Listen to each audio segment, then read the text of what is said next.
हाँ हाँ। आप सबको सादर प्रणाम।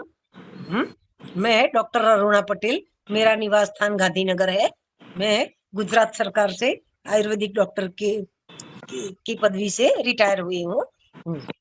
तो आज हम डायबिटीज के बारे में बात करेंगे कि डायबिटीज क्या होता है, उसके लक्षण क्या होते हैं, उसकी चिकित्सा क्या करनी चाहिए, उसमें खान पान क्या रखना चाहिए, उसी में पथ्यापथ्य क्या होता है, इसी के बारे में आज मैं बताना चाहती हूँ।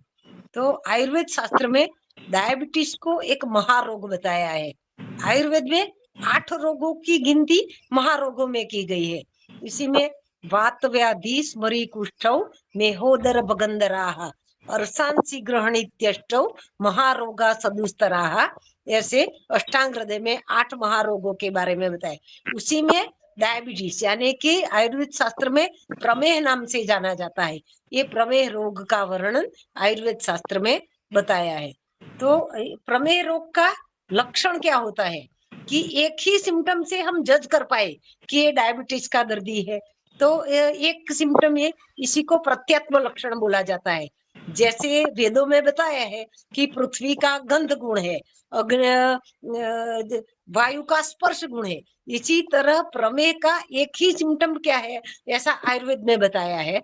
तो प्रमेह का एक सिम्टम बताया है प्रभूत आविल मूत्रता, बार बार मूत्र प्रवृत्ति होना, अधिक मात्रा में होना, और आविल यानी कि टर्बिड क्लियर पेशाब नहीं होना, थोड़ा सा गंदा पेशाब होना, इसी के लक्षण को प्रत्यात्म लक्षण के रूप में बताया गया है। वो एक प्रमेह का प्रत्यात्म लक्षण है। वो प्रमेह होने का कारण क्या है वो खास हमें जानना चाहिए कि डायबिटीज कौन से कारण से हो जाता है। तो आयुर्वेद शास्त्र में इसी के लिए भी एक श्लोक बताया गया है। आस्या सुखम स्वप्न सुखम दधीनी ग्राम्य औदक आनुप्रसाह पयांसी नवान्न पानम गुडवैकृतम च प्रमेह हेतु कफच्च कफकृच्च सर्वम। आयुर्वेद शास्त्र में इस श्लोक में, 2 लिटि के श्लोक में प्रमेह होने के कारण बताए हैं। तो पहले आस्या सुखम मतलब कि अधिक आराम करना, बैठाड़ू जीवन जीने का, अधिक आराम, व्यायाम का अभाव, ये एक कारण बताया गया है। स्वप्न सुखम, अधिक निंद्रा, अधिक सोने से भी डायबिटीज हो जाता है। तीजा बताया दही, दही नहीं खाना चाहिए, दही के कारण भी कभी कभी डायबिटीज हो जाता है। ग्राम्य और औदक प्राणियों के मांसरस के सेवन से भी डायबिटीज होता है।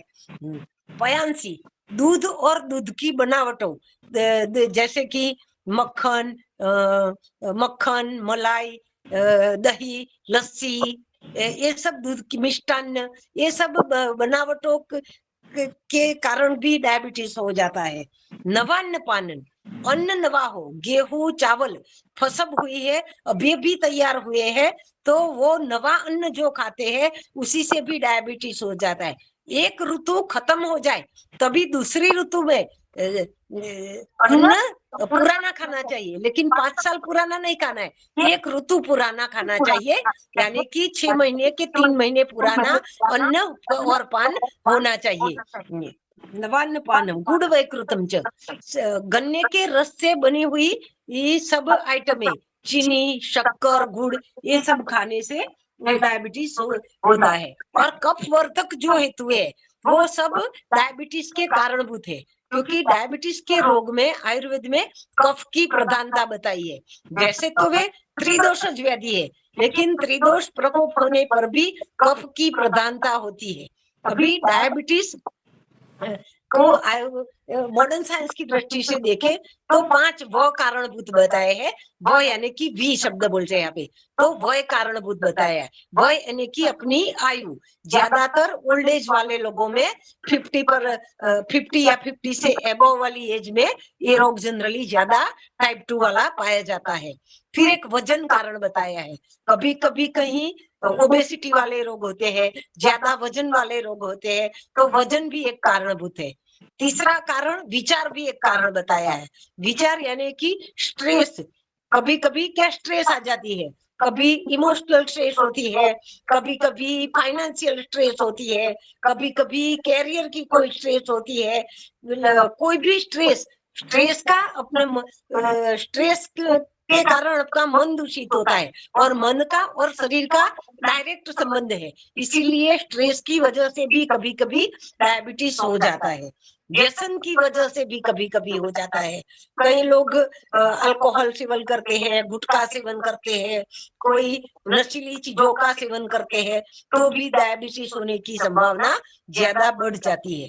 और व्यायाम का अभाव, पांचवा वो जो व्यायाम बताया है, व्यायाम का अभाव मतलब कि आस्या सुखम, बैठाड़ू जीवन, नित्य आराम करना, इस इतने कारणों से डायबिटीज होने की संभावना रहती है। और अभी डायबिटीज क्या है, तो मॉडर्न साइंस के अनुसार जो डायबिटीज की डेफिनेशन है उसी में बताया है भी, increasing the level of sugar in the blood, blood में शुगर की मात्रा बढ़ जाती है, तभी हम उसे डायबिटिक पेशेंट बोलते हैं। तो शुगर की मात्रा, तो ये शुगर क्या है, कहाँ से आती है, तो हम जो कार्बोहाइड्रेट, प्रोटीन, फैट, वो आहार जो हम ग्रहण करते हैं उसी में से आहार का स्टमक में पाचन हो जाता है, इंटेस्टाइन में भी पाचन होता है।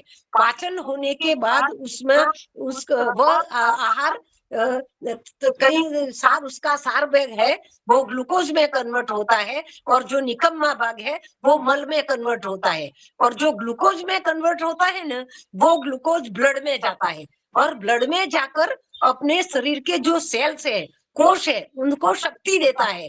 तो ये शक्ति देने का काम, कोश तक पहुंचाने का काम इंसुलिन करता है। तो भी इंसुलिन क्या है, तो इंसुलिन एक हार्मोन है, अपने बॉडी में ही प्रोडक्ट होता है।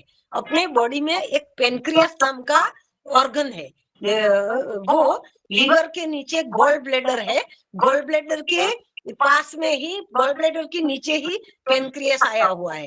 आयुर्वेद की भाषा में उसे क्लोम बोला जाता है, यानी कि संस्कृत में उसे क्लोम बोला जाता है, इंग्लिश में उसे पेनक्रियास बोला जाता है। ये पेनक्रियास है, उसी में बीटा सेल्स होते हैं। जो बीटा सेल्स होते हैं वो इंसुलिन को प्रोडक्ट करने का काम करते हैं, और प्रोडक्ट करके वह इंसुलिन ब्लड में जाता है। और इंसुलिन काम क्या करता है, तो कोश, अपने शरीर के जो सेल्स है, उसके कोश है, उसके ऊपर उनके रिसेप्टर्स लगे हुए होते हैं, वो रिसेप्टर्स को स्टिमुलेट करने का काम करता है। इंसुलिन कोश को स्टिमुलेट करता है, तब जो ब्लड में जो ग्लूकोज बह रही है वो ग्लूकोज कोश में चली जाएगी, तो कोश उसमें से एनर्जी उत्पन्न करेंगे, और एनर्जी तो पूरे दिन रात हमें हमें जरूरत पड़ती है, इसीलिए कोश इंसुलिन ये काम करता है। और तो डायबिटीज होता है तो क्या होता है, तो दो ही कारण होते हैं, कहाँ तो इंसुलिन फॉल्टी हो जाता है, या तो इंसुलिन बनना बंद हो जाता है। इसीलिए मॉडर्न साइंस ने इंसुलिन, डायबिटीज के दो प्रकार बताए गए हैं। एक प्रकार है टाइप 1 डायबिटीज मेलाइटस, उसको बोला जाता है कि टाइप 1 जो होता है उसी को, वह जीनेटिक होता है, जनरली बच्चों में या एडल्ट में 18 से 20 या 22 साल की उम्र तक के बच्चों में ये पाया जाता है। ये जीनेटिक डिसऑर्डर है। उसी में क्या होता है, इंसुलिन का प्रोडक्शन ही बंद हो जाता है, कोई कारणवश जो पेनक्रियास में बीटा सेल्स है वो इंसुलिन का प्रोडक्शन बनाना बंद कर देते हैं, इसीलिए इंसुलिन का प्रोडक्शन ही बॉडी में नहीं होता है, तो ग्लूकोज सेल में जाता नहीं है, और सेल में ग्लूकोज नहीं जाता है तो वो ब्लड में घूमता है, और ब्लड में घूमने की वजह से क्या होता है कि कोश को शक्ति नहीं मिलती है, और जो टाइप 1 डायबिटीज वाला जो है वो धीरे धीरे कमजोर होता जाता है, और उसी का जो बढ़ा हुआ ग्लूकोज है वो किडनी में ये जाता है लोही शुद्ध होने के लिए, ब्लड के साथ साथ में, तो वो यूरिन के द्वारा, यूरिन में भी शुगर आने लगता है, यूरिन शुगर भी बढ़ने लगता है। इसे ऐसा एक उसी दर्दी को ये गंभीर समस्या है, वो आदमी जिंदगी भर इंसुलिन के ऊपर रहना पड़ता है, उसी को बाहर से इंसुलिन लेना ही पड़ता है। ऐसा एक उदाहरण मैं दूं कि एक वसीम करम नाम का क्रिकेटर था, फास्ट बॉलर था, उसी को ये एडल्ट एज में ये डायबिटीज टाइप 1 हो गया था, तो वो दिन में 7 से 8 बार इंसुलिन ले लेता था और एनर्जी उत्पन्न कर लेता था, और अपने जो उसका जो व्यवसाय था बॉलर का, उसी में वो काम करता रहता था। ये मतलब कि वो इंसुलिन डिपेंडेंट हो जाता है, ये टाइप 1 डायबिटीज है। लेकिन आज हम ज्यादातर बात करेंगे टाइप 2 डायबिटीज की। वो टाइप 2 डायबिटीज क्या होता है कि भाई जनरली 50 या 50 की अबव के एज वालों में पाया जाता है। वो जनरली बच्चों में नहीं पाया जाता, एडल्ट वो बूढ़े लोगों में 50 या 55 के अबव वाले लोगों में ये पाया जाता है। उसी में इंसुलिन तो बनाता है बीटा सेल्स, प्रोडक्शन में कोई कमी नहीं है, प्रोडक्शन बराबर होता है, लेकिन इंसुलिन अपना काम करने में फॉल्टी हो जाता है, वो प्रॉपरली काम कर पाता नहीं है। मतलब कि वो कोष को स्टिमुलेट करने का काम उसका स्लो हो जाता है, या तो बिल्कुल बंद हो जाता है। इसीलिए कोष में इंसुलिन वो ग्लूकोज पहुंचता नहीं है, ग्लूकोज पहुंचता नहीं है तो वीकनेस आएगी, और प्यास ज्यादा लगेगी, भूख ज्यादा लगेगी, कमजोरी लगेगी, और ये ब्लड में ग्लूकोज ज्यादा बढ़ता रहेगा, और ब्लड में ग्लूकोज बढ़ता रहेगा। उसी को मेजरमेंट करके मॉडर्न साइंस वाले लोग टाइप 2 डायबिटीज कहते हैं। लेकिन उसमें इंसुलिन बनता तो है, लेकिन वह फॉल्टी हो जाता है, उसी को इंसुलिन रेजिस्टेंस डायबिटीज भी बोला जाता है। टाइप 1 को जुवेनाइल डायबिटीज भी बोला जाता है, और इंसुलिन डिपेंडेंट डायबिटीज भी बोला जाता है। लेकिन टाइप 2 को डायबिटीज मेलाइटस यानी कि बोला जाता है। अभी एक तीसरा भी प्रकार आया है 1.5 डायबिटीज, वो शायद आप लोगों ने ध्यान में नहीं होगा, लेकिन एक 1.5 भी एक प्रकार है। वो है तो वही टाइप 1 का ही प्रकार है, लेकिन टाइप 1 क्या कभी कभी बच्चों में सडनली हो जाता है। किसी को बुखार आया और पेनक्रियास को काम करने का बंद कर दिया, वो जनरली जेनेटिक होता है, उसके माता पिता में होता है, कभी कभी माता पिता में नहीं होता तो उसके दादा में होता है, लेकिन वो आता है वो जेनेटिक डीएनए से ही आता है। इसलिए टाइप, और जो 1.5 है वो वैसे तो टाइप 1 ही है, लेकिन सडनली नहीं होता, कभी कभी स्लोली स्लोली जो बीटा सेल्स है वो डिस्ट्रॉय होने लगते हैं, और बीटा सेल्स स्लो डिस्ट्रॉय होते हैं, इसीलिए उसको 1.5 भी डायग्नोसिस किया जाता है। अभी ये तो हुई सब मॉडर्न साइंस की बात कि भाई, और आप लोगों को इससे ज्यादा मतलब भी नहीं है, आपसे तो हम ज्यादा चर्चा क्या करेंगे कि भाई ये तो डायबिटीज में क्या खाना चाहिए, क्या नहीं करना चाहिए, कौन सी दवाई से कंट्रोल में रहता है, इसके बारे में हम जानेंगे। तो आयुर्वेद शास्त्र तो में तो इतना गहन निदान बताया है कि डायबिटीज के पूर्व रूप भी बताए गए हैं। पूर्व रूप मतलब कि डायबिटीज होने के पहले क्या लक्षण होते हैं, वो उसके लिए भी आयुर्वेद में एक श्लोक बताया गया है। प्रमेय का पूर्व रूप बोलते हैं, रोग होने से पूर्व जो लक्षण उत्पन्न होते हैं इसे पूर्व रूप कहा जाता है। तो ये पूर्व रूप क्या होते हैं कि भाई डायबिटीज होने वाला है, तो ये श्लोक है, दंतादीनां मलाढ्यत्वं प्राग्रूपं प्राणी पाणिपादयोः दाह चिक्कणता देहे त्रट स्वादस्यास्य जायति, ये लक्षण बताए गए हैं कि दंतादीनां मलाढ्यत्वम, इसका मतलब ये होता है कि अपने शरीर के दांत, नेत्र, कर्ण, आंख, जीवा, इस अवयव में मलाढ्य मलिन हो जाते हैं, इस अवयव में चिकनापन आ जाता है। दूसरा बताया सिम्टम बताया है प्रागरूपम पाणी पादयो हो, पानी का मतलब हस्त बताया है, हस्त और पाद में दाह होता है, यानी कि हस्त पाद तल दाह, ये सिम्टम उत्पन्न होता है। तीसरा शरीर में दाह उत्पन्न होता है। चिक्कणता, देह चिक्कणता बताया है, शरीर में स्निग्धता उत्पन्न होती है, बालों में स्निग्धता आती है, कभी कभी अपनी त्वचा में स्निग्धता आती है।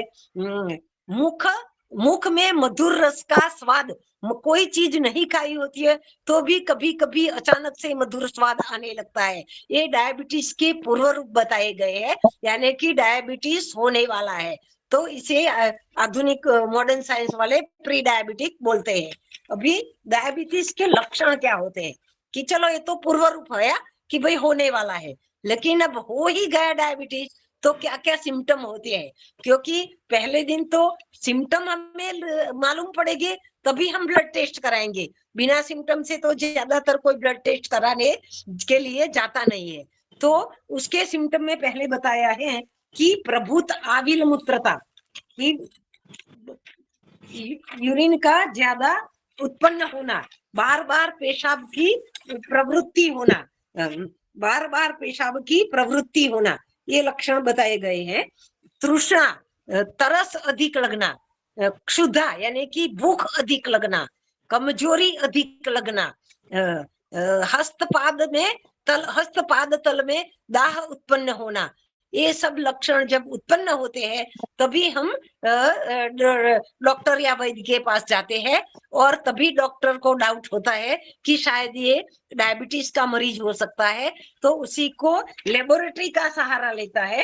वो लेबोरेटरी में कौन कौन से टेस्ट कराए जाते हैं, तो पहले तो एक फास्टिंग ब्लड शुगर किया जाता है, मतलब कि एम्प्टी स्टमक 10-12 घंटा खुराक नहीं लेने के बाद में जो खाली पेट में अपने से ब्लड लिया जाता है और उसमें शुगर की मात्रा का इवेल्युएशन किया जाता है। तो उसमें खाली पेट शुगर कितनी होनी चाहिए, तो खाली पेट शुगर है ने तो लेस देन 100, मतलब 70 से 100 डेसीलीटर तक शुगर होती है, तब व्यक्ति को नॉर्मल माना जाता है कि उसको डायबिटीज का मरीज नहीं है। और 100 से 140 तक जब शुगर आती है फास्टिंग की, तब उसे प्री डायबिटिक माना जा सकता है। 125 तक, 100 से 125 तक शुगर आती है तो प्री डायबिटिक माना जाता है कि आप बॉर्डर पर हो, खान पान में जरा केयर रखो नहीं तो डायबिटीज होने वाला है, इसलिए प्री डायबिटिक बोलते हैं। और तीसरा डायबिटिक क्यों कंप्लीटली है, वो तो 125 एंड अबव का जो रिपोर्ट आता है तभी हम मान लेते हैं कि भी ये डायबिटिक का पेशेंट है। दूसरा टेस्ट होता है पीपीबीएस, यानी कि खाना खाने के बाद ग्लूकोज लेने के बाद 2 घंटे का बाद, वैसे तो ग्लूकोज खिलाने के बाद 2 घंटे के बाद टेस्ट करना होता है, लेकिन जनरली आफ्टर मील्स 2 आवर्स के बाद ये टेस्ट किया जाता है। उसी में 100 से 140 तक का जो लेवल आता है उसे नॉर्मल माना जाता है। 140 से 160 तक का लेवल आता है उसे प्री डायबिटिक माना जाता है, और 160 से 200 या 200 से अबव का जब लेवल आता है तब उसे डायबिटिक माना जाता है। और ये दोनों को छोड़कर भी एक अभी नया टेस्ट है, HbA1c बोला जाता है। इसी में 3 महीने की एवरेज शुगर अपनी बॉडी में क्या है वो देखकर डायबिटीज का डायग्नोसिस किया जाता है। तो वो 5.7 तक जो आता है तो उसे नॉर्मल कहा जाता है, 5.7 से 6.4 तक आता है तो उसे प्री डायबिटिक बोला जाता है, और 6.5 एंड अबव आता है तो उसे डायबिटिक बोला जाता है। इस प्रकार से लेबोरेटरी का सहारा लेके इसी का डायग्नोसिस किया जाता है। और इसके साथ दूसरे भी कई और टेस्ट करते हैं कि ब्लड प्रेशर कंट्रोल में है कि नहीं, कोलेस्ट्रॉल कंट्रोल में है कि नहीं, लिपिड प्रोफाइल किया जाता है। और कभी कभी डायबिटीज का जो मरीज ही आता है कि वो दवाइयां ले ही रहा है तो उसकी रेटिना की जांच किया जाती है, उसका लिपिड प्रोफाइल किया जाता है, उसका किडनी फंक्शन टेस्ट किया जाता है, ये सब किया जाता है।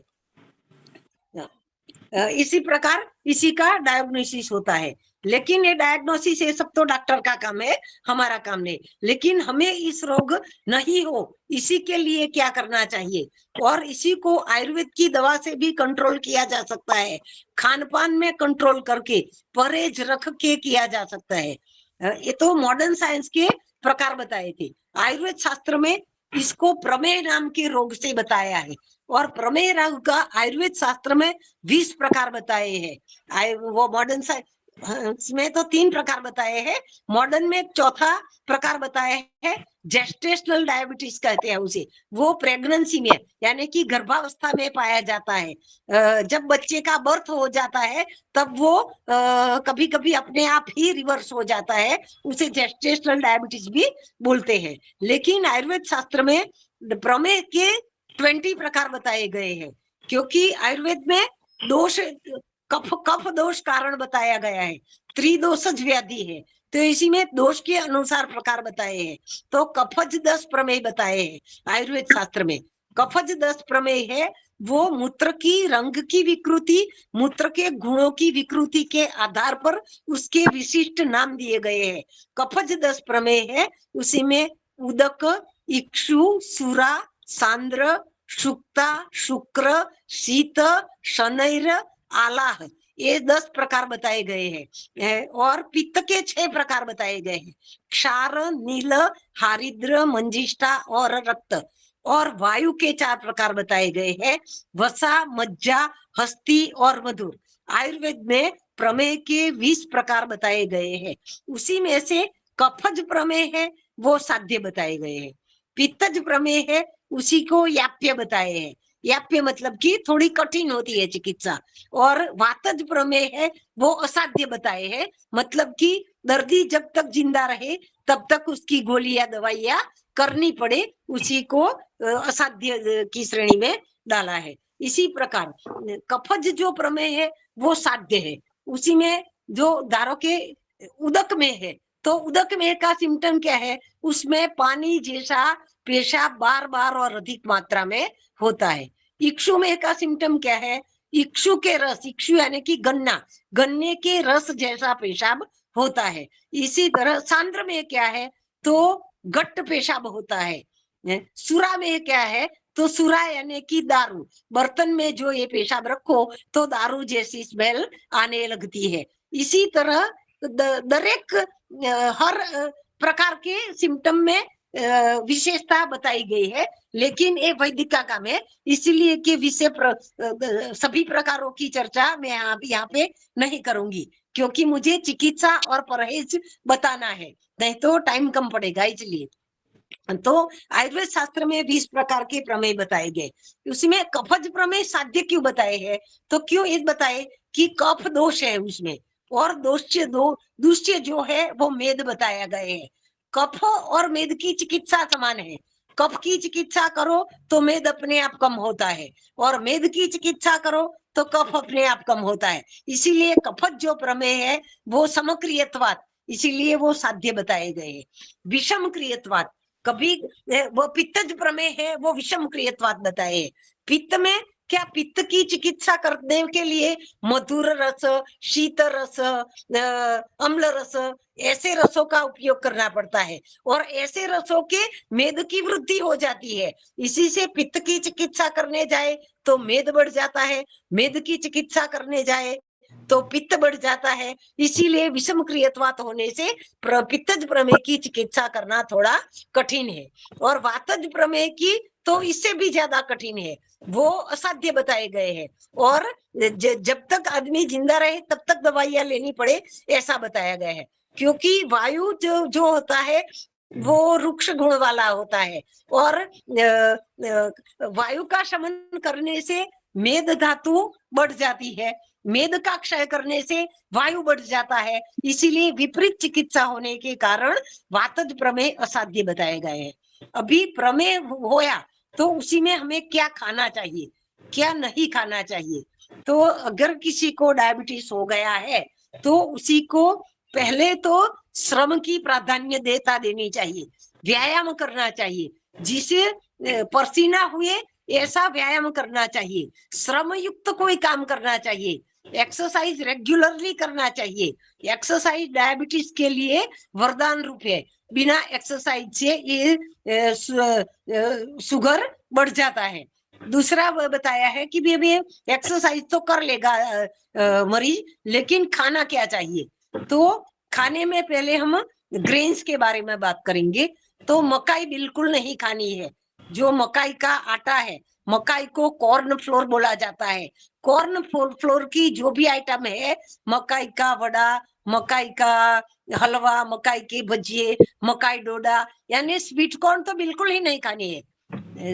देशी मकाई, किसी में ग्लाइकोसाइड की मात्रा ज्यादा रहती है, मकाई में ग्लूकोज की मात्रा ज्यादा रहती है। इसी के मकाई का आटा, मकाई डायबिटीज वाले को निषेध है। तो और दूसरा गेहूं, तो गेहूं खाना चाहिए लेकिन कम खाना चाहिए।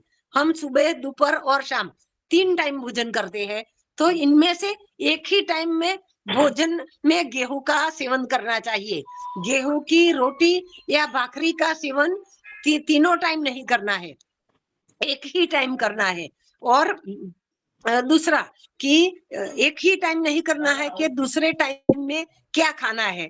तो दूसरे टाइम में गेहूं की जगह हमें जौ, बाजरा, ज्वार, मकाई, रागी, मुरैया, कोदरा, कोदरी, यानी कि वो जो मिलेट्स बोला जाता है, उनमें से कोई आइटम बना करके खा सकते हैं। और वो चावल में भी जो व्हाइट चावल आता है, वो उसे कम मात्रा में लेना चाहिए। व्हाइट चावल ज्यादा नहीं खाना चाहिए। खाना है तो जो रक्त वर्ण के चावल आते हैं, उसको साठी चोखा बोला जा सकता है, उसे खा सकते हैं। मतलब कि बैलेंस डाइट, दाल भात सब्जी रोटी ये सब खा सकते हैं, लेकिन दूसरे टाइम में ऐसे मिलेट्स का प्रयोग करना चाहिए। दूसरा भी फल क्या क्या खा सकते हैं, तो फल में हम ब्लूबेरी और स्ट्रॉबेरी ये सब खा सकते हैं। एप्पल खा सकते हैं। फिर जो कौन से फल नहीं खाने चाहिए, तो हमें सीताफल नहीं खाना चाहिए। फिर ज्यादा स्वीट शक्करटेटी आती है, वो नहीं खाने चाहिए। वो मैंगो भी कम मात्रा में लेना चाहिए। केला भी कम मात्रा में लेना चाहिए। इसी तरह फ्रूट्स में भी। और सब्जियां क्या क्या खा सकते हैं, तो जो वेले वाली सब्जियां है ना, तल वो गिलो यानी गलका है, तुरई बोलते हैं, पंपकिन है, वो सब खा सकते हैं। भिंडी खा सकते हैं, करेला खा सकते हैं, बैंगन खा सकते हैं। और चना सबसे बेस्ट है। चने का नाश्ते में चने का सेवन कर सकते हैं। चना 3 प्रकार का आता है, एक काबुली चना आता है, दूसरा देशी चना आता है, और तीसरा रोस्टेड चना आता है। और चौथा चने का जो बेसन यानी कि आटा बोलते हैं। तो कहीं कहीं मरीज को हम बताते हैं कि चने का बेसन खा सकते हैं, तो मरीज खुश हो जाते हैं कि भजिया गांठिया फाफड़ा सब खाएंगे। लेकिन भजिया गांठिया फाफड़ा ये सब बना के नहीं खाना है। चने की दाल बना के खा सकते हैं, चने की सब्जी बना के खा सकते हैं, काबुली चने की या देशी चने की या चने की जो दाल आती है उसकी दाल बना के खा सकते हैं। चना में वृक्ष गुण है, वृक्ष गुण कफ का शमन करता है, ये कफज व्याधि है, इसीलिए चने का सेवन कर सकते हैं। रोस्टेड चना भी खा सकते हैं। फिर दाल में तो तुवेर की दाल हफ्ते में 1 या 2 बार ही डायबिटीज के मरीज को लेनी चाहिए। हर रोज लेनी है तो मूंग की दाल ले सकते हैं। मूंग में भी 2 प्रकार की आती है, एक हरी आती है और एक पीली आती है। वो दोनों अल्टरनेट खा सकते हैं। मूंग भी खा सकते हैं। मूंग को रात को पानी में भिगो करके सुबह के उसको बॉईल करके, वो बॉईल किया हुआ मग वो श्रेष्ठ आहार है। वो डायबिटीज के दर्दी के लिए सबसे श्रेष्ठ माना जाता है, इसीलिए मूंग खा सकते हैं। मसूर दाल भी कभी कभी खा सकते हैं। इसी तरह दाल रोटी खाने का भी विधान बताया है। कभी एक भजन भी आता है, दाल रोटी खाओ प्रभु के गुण गाओ। तो चने की दाल, मूंग की दाल, मूंग की सब्जी और रोटी। रोटी में जौ, ज्वार, जौ ये मेद्य बताया है। जौ से मस्तिष्क की भी मस्तिष्क के न्यूरॉन्स को भी ताकत मिलती है। जौ का यज्ञ में भी प्रयोग किया जाता है, वो हवन सामग्री के अंदर, क्योंकि वो हवन सामग्री से जो वायु उत्पन्न होगा वो अपने नासिका के द्वारा अपने ब्रेन तक जाएगा और ब्रेन में मेद्य रसायन गुण उत्पन्न करेगा। जौ खा सकते हैं, बाजरा खा सकते हैं, मुरैया खा सकते हैं, ज्वार खा सकते हैं, और रागी खा सकते हैं, कोदरी नाम का वो एक आता है मिलेट्स, वो भी खा सकते हैं। ऐसे कई प्रकार के जो मिलेट्स बताए गए हैं वो सब डायबिटीज को दर्दी को खाना चाहिए। डायबिटीज के दर्दी को दूध नहीं खाना चाहिए, या तो खाए तो उसी में सूंठ मिला करके खाना चाहिए, इसी से वो उसके गुणधर्म में चेंज आ सके। तो सूंठ या पिपलीमुल पाउडर मिला करके ही पीना चाहिए, इसीलिए उसके गुणधर्म में चेंज आ जाए। दूध की बनावटें, मक्खन, दही, लस्सी, आइसक्रीम, वो सब नहीं खाना चाहिए।